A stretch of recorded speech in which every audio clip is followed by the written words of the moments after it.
Umar ini dipanggil, Nabi yang memanggil dia Abu Hafs. Hafs artinya singa. Abu Hafs artinya singa. Kenapa? Karena garangnya.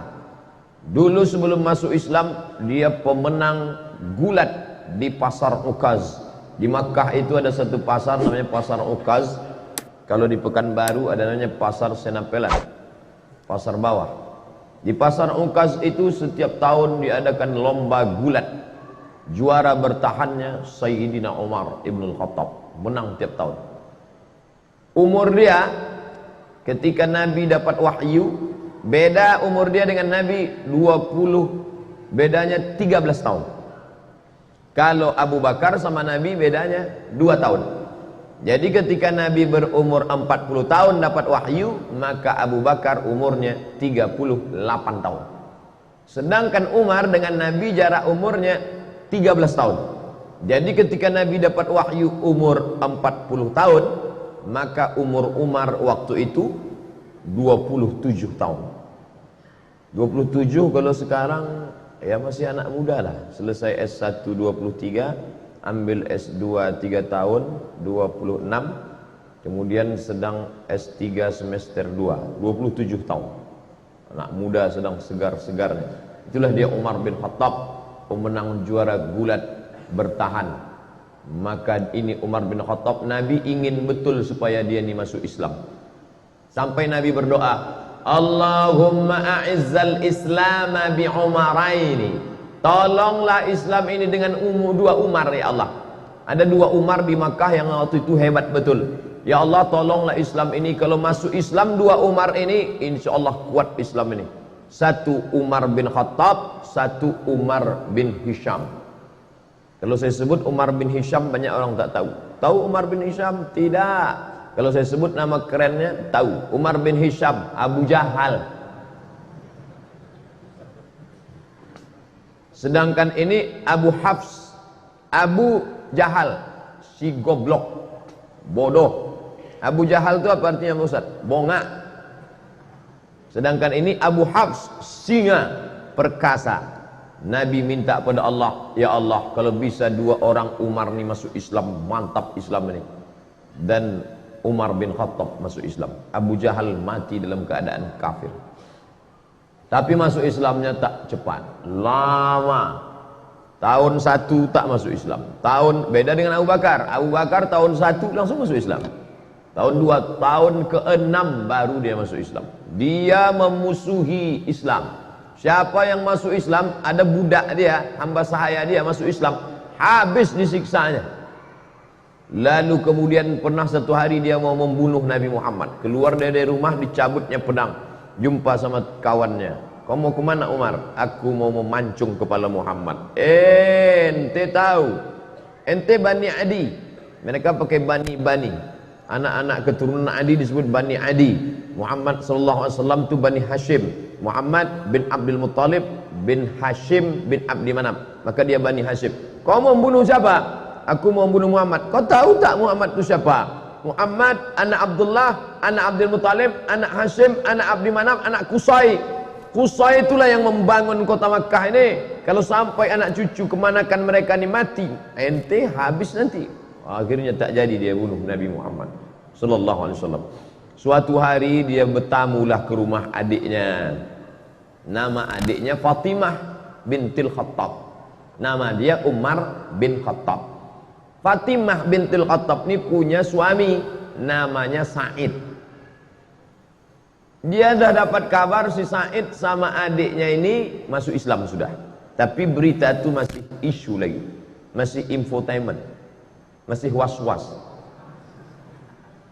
Maka datanglah dia bertamu. Kebetulan si Said sama Fatimah sedang baca Quran, tapi suara mereka pelan-pelan. Nama penjaganya namanya Khabbab. Khabbab, ya, adikku tadi baca apa? Tak ada, kata Khabbab. Tapi aku dengar sesuatu. Masuk dia ke dalam, ditinjunya adiknya itu. Pertama adik iparnya dia tinju. Tentu menang, dia pemenang gulat tiap tahun.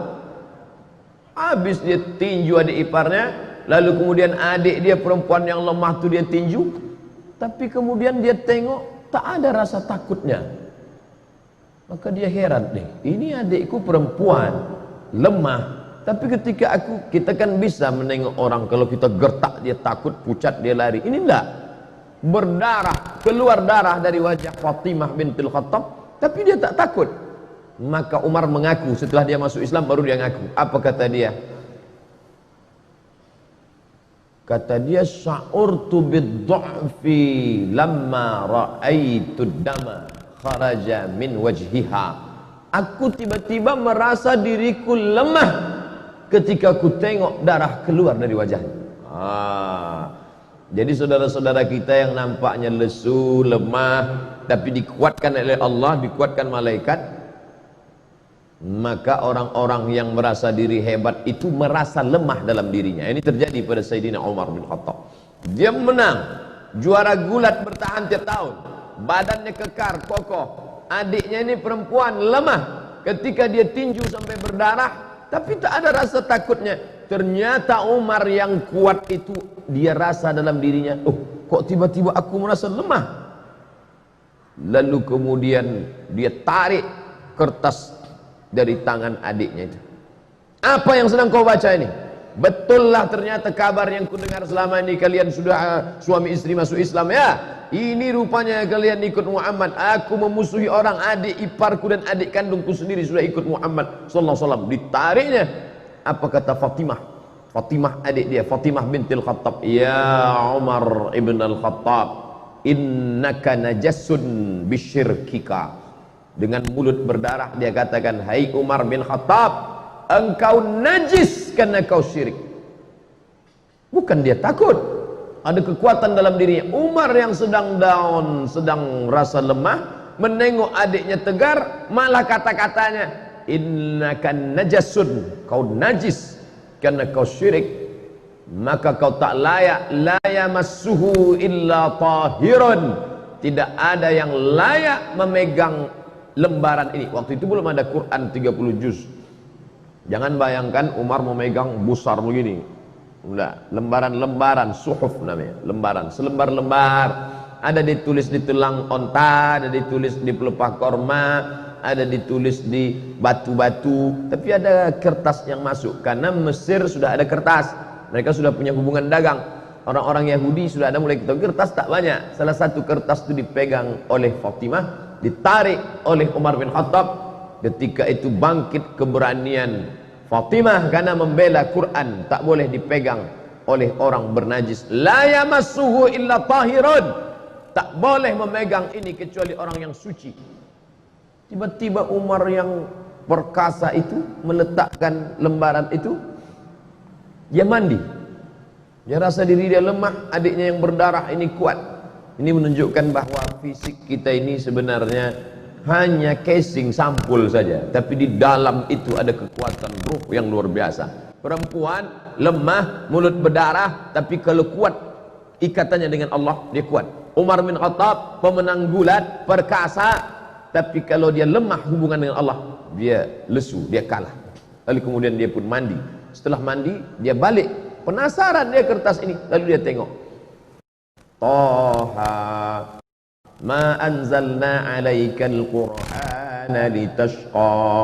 Kebetulan yang dibaca adiknya itu surat Toha. Toha ya Muhammad sallallahu alaihi wasallam, ma anzalna alaikal qur'ana litashqa. Tidaklah kami turunkan Al-Qur'an ini kepada engkau supaya engkau menjadi susah. Dia tengok susunannya pelan-pelan. Orang Arab sastrawan, bahasa Arab mereka halus, sastra. Dia bisa membedakan ini bukan bahasa orang biasa. Akhirnya hatinya lunak dan lembut.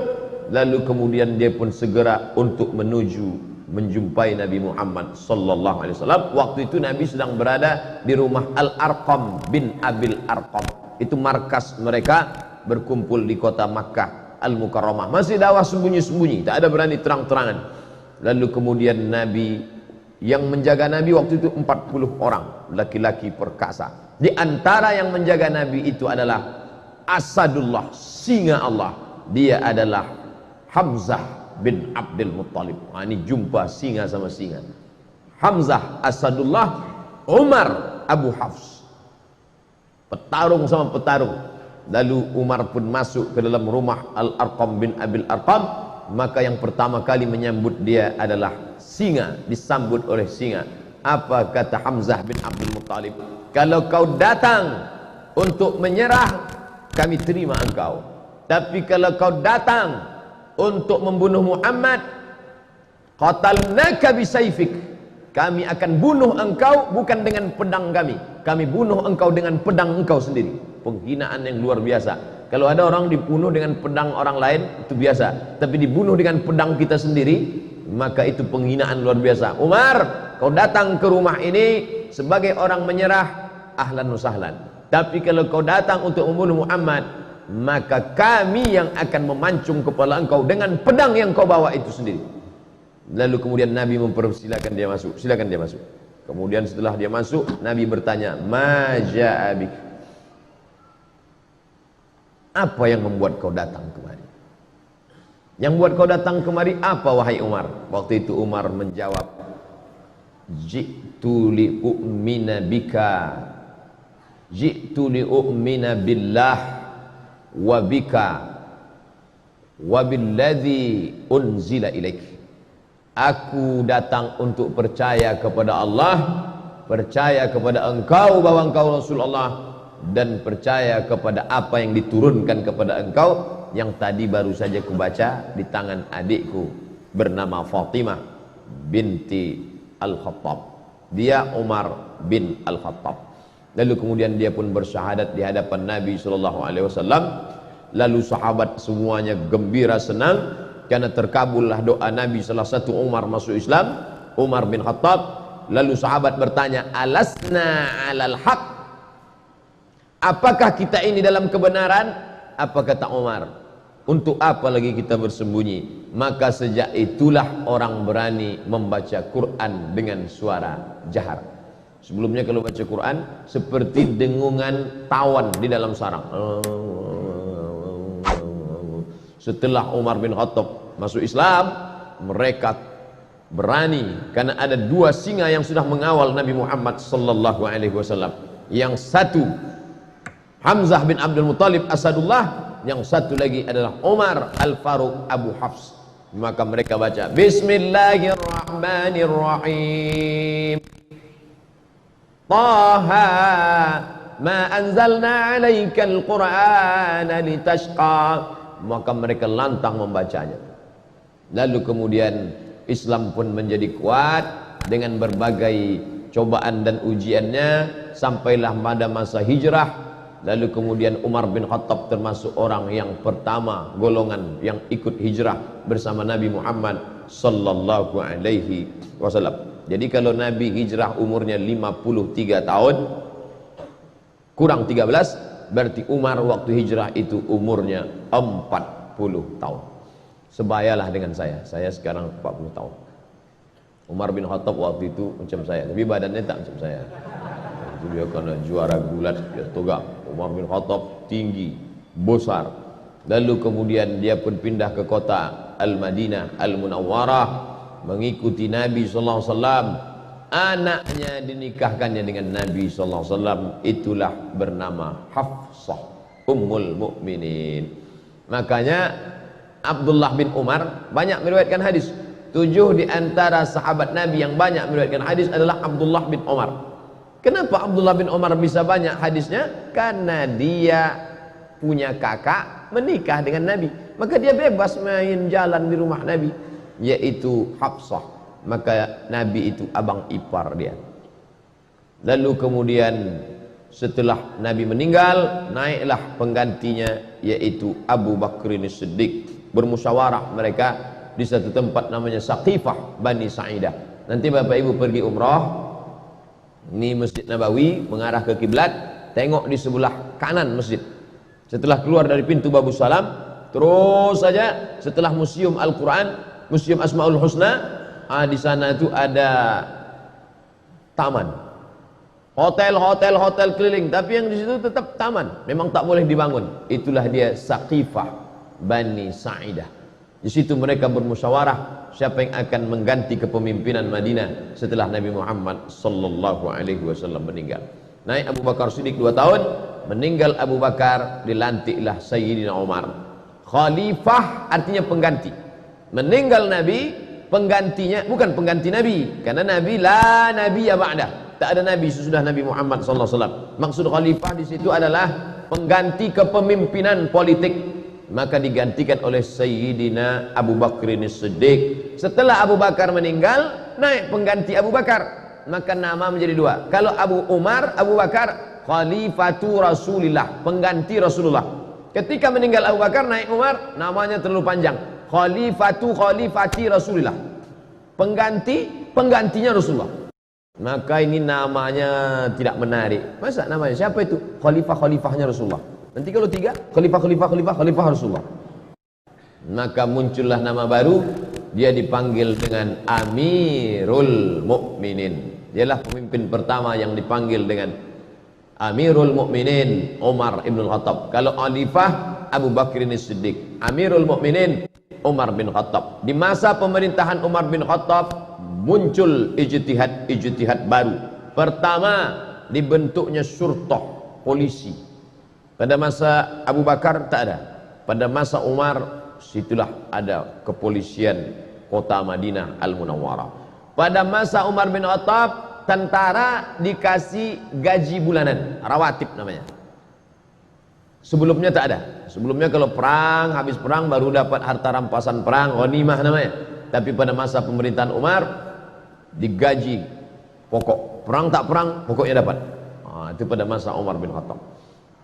Pada masa Umar bin Khattab, dibangunlah rumah wakaf. Sebelum itu tak ada.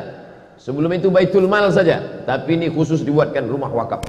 Pada masa Umar bin Khattab pula dibangun diwan. Diwan itu kantor. Sebelumnya tak ada kantor. Zaman Nabi tak ada kantor. Zaman Abu Bakar tak ada kantor. Setelah itu pada masa Umar bin Khattab ada kantor administrasi negara. Tertib administrasi. Ada berkas-berkas, ada pegawainya, ada karyawannya, ada gaji tetapnya. Dan pada masa pemerintahan Umar bin Khattab, Islam tersebar. Makkah di tengah, di bawahnya Yaman, di atasnya negeri Syam, Suriah, Lebanon, Palestina, Yordania. Di kirinya Laut Merah, menyeberang Laut Merah, Mesir. Mesir dibuka pada masa pemerintahan Umar bin Khattab. Umar mengutus seorang sahabat bernama Amr bin As. Amr bin As lah yang membebaskan Mesir. Jangan katakan eksploitasi, jangan katakan ekstradisi, jangan katakan ekspansi. Ini banyak ini anak-anak mahasiswa menulis ekspansi Umar bin Khattab ke Mesir. Ekspansi sama dengan penjajahan, perluasan kekuasaan. Tapi Islam selalu memakai istilah fathu, pembebasan. Mesir dibebaskan. Dibebaskan dari apa? Dibebaskan dari menyembah berhala, dibebaskan dari menyembah matahari, dibebaskan dari menyembah sungai Nil, kepada menyembah Allah Subhanahu wa taala. Mesir agama nenek moyang mereka menyembah dewa matahari, Ra namanya. Nanti kalau pergi ke museum Mesir, nampak ada bulat matahari, di kiri kanan bawah atas keluar tangan dewa matahari sedang mengulurkan nikmat-nikmatnya. Karena kalau matahari tak ada, maka tidak akan tumbuh gandum. Kalau gandum tak tumbuh, tak akan mati, tak akan makan, mereka akan mati. Maka mereka menyembah matahari. Di dunia ini sampai hari ini masih ada orang menyembah matahari. Jepang, lalu kemudian Mesir itu menyembah matahari, dan orang Arab jahiliyah pun menyembah matahari.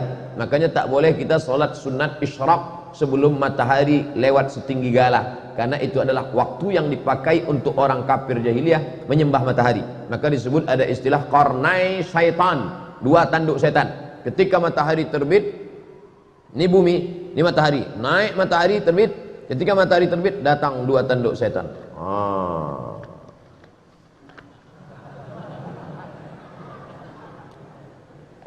Alhamdulillah kita tak ada menyembah matahari lagi. Buya Hamka dulu pernah dipaksa untuk menyembah matahari. Ai, kata penjajah Jepang, tak mau Buya Hamka. Ini tentang menyembah matahari. Lalu kemudian masuklah Kristen ke Mesir, dan orang Mesir pun beragama Kristen Ortodok Koptik, tidak Katolik. Sedangkan Romawi Katolik. Mesir Koptik beda mazhab. Maka Katolik menjajah Koptik. Begitu ceritanya. Orang Koptik Mesir ini merasa terjajah oleh Romawi yang Katolik. Datanglah Islam membebaskan mereka dari penjajahan. Bukunya ditulis oleh Syekh Muhammad Al-Ghazali, gurunya Syekh Yusuf Al-Qaradawi. Makanya Mesir itu masuk Islam tidak dengan perang. Kenapa? Karena mereka merasa dibebaskan oleh orang Islam. Ketika datang Inggris setelah zaman kemerdekaan, datang Inggris bertahan di Mesir. Kata mereka, kami Inggris di Mesir bukan mau menjajah Mesir, tapi karena ingin menjaga saudara-saudara kami yang Kristen Koptik ini. Naiklah paus Mesir. Mesir punya paus sendiri. Dia tak mau ikut paus Benedictus Franciscus yang menggantikan Benedictus, menggantikan paus Paulus. Begitu sanadnya ke atas. Yang sekarang ini Franciscus menggantikan Benedictus, menggantikan Paulus, sampailah ke atas. Kami di sini bukan menjajah Mesir, kata orang Inggris. Kami di sini bukan menjajah Mesir. Kami mau menjaga keamanan saudara-saudara kami supaya jangan sampai dibunuh oleh orang Islam yang teroris-teroris ini, katanya. Maka naik paus Koptik ke atas mimbar Al-Azhar. Naik dia ke atas, apa kata dia? Kalau keberadaan Inggris di sini untuk menjaga kami yang Kristen Koptik, biarlah kami mati di tangan saudara kami yang Islam ini, karena kami dulu pun dibebaskan oleh mereka. Pidato itu dicatat dengan tinta emas. Makanya Islam kalau dia kuat, dia besar, dia justru menjadi rahmat bagi semesta alam. Bayangkan berkelahi antara Koptik dengan Ortodok Koptik berkelahi dengan Katolik, justru yang menolongnya adalah umat Islam. Bukti bahwa Islam tidak menghabisi minoritas. Sampai hari ini gereja-gereja tetap tegak di Mesir. Gereja paling tua gereja Saint Catherine yang ada di bawah bukit Jabal Musa. Nabi Musa menerima wahyu naik ke atas, di bawah itu ada satu gereja, gereja Saint Catherine. Saint perempuan suci, Catherine dia ditekan oleh penjajahan, lari dia buatnya situ gereja, masih ada sampai sekarang. Saya waktu naik ke atas bukit Tursina, kami tengok, loh kok ada gereja di bawah? Ini gereja Saint Catherine. Seandainya Umar bin Khattab waktu itu mau, bisa diratakannya semua. Itu yang kafir-kafir itu matikan mereka semua. Nah, mana? Islam pernah berkuasa di India, beratus tahun Islam berkuasa di India. Orang Hindu masih tetap ada. Kalaulah Islam itu ekstrim, tak ada lagi Sanjay Dutt, Shahrukh Khan, Amitabh Bachchan, udah habis itu semua udah. Islam berkuasa di Indonesia, bumi Melayu, kerajaan Siak Serindrapura, Candi Muara Takus. Bukti. Jadi bagi orang-orang yang masih juga mengatakan kami takut kalau Islam dibangkit, nanti Islam akan membunuh kami. Islam, ente kemana aja selama ini? Tak ente tengok bagaimana Mesir tetap tegak berdiri. Maka mereka berbondong-bondong masuk Islam karena Islam datang membawa rahmatan lil alamin. Lalu kemudian Palestina yang waktu itu dipegang kuncinya oleh Kristen Ortodok dan Islam menguasai Palestina dengan damai. Dia tak mau menyerahkan kunci ini kepada tentara-tentara.